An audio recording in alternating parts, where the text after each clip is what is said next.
आमे बॉम्बे रे मेट्रो रे एक घरोई कंपनी टाटा आईटी रे काम करूँ।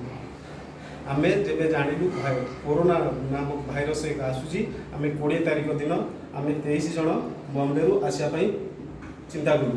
आमे प्रथमे हैदराबाद पर्यंत गोटे ट्रेन रे आसिलु। 20 तारिख रु आसिलु। 20 तारिख रे हैदराबाद रे पहुँचला परे आमको स्टेशन रु पुलिस बाड़ाई बाहर करदेला।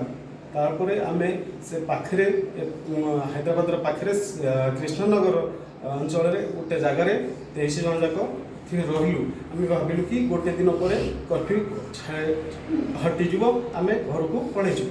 आम पाखे जहाँ पैसा थिला आमे से खाइलु। तारपरे गवर्नमेंट डिक्लेयर कला कि आउ 31 तारिख जाए कर्फ्यू रही।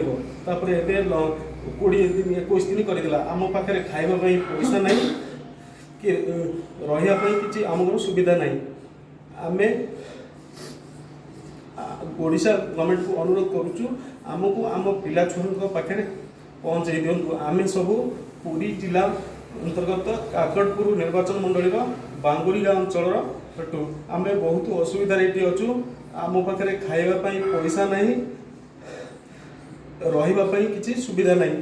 दयाकोरी आम अनुरोध करुचु आमको आम घरे ओडिशा रे पहुँचाई दिंतु। आमको ये अनुरोध करूँ। आम ये बहुत असुविधा अच्छु। 2 दिन है भी किसी खाइबा को नहीं सुविधा, पानी पानी किसी सुविधा नहीं, खाइबा को असुविधा हो। जहाँ पैसा दिला आदाय कर 2 दिन खाइल आउ किसी खाइबा को असुविधा हो। आमको ये अनुरोध करी आम साहाଯ୍य करूँ।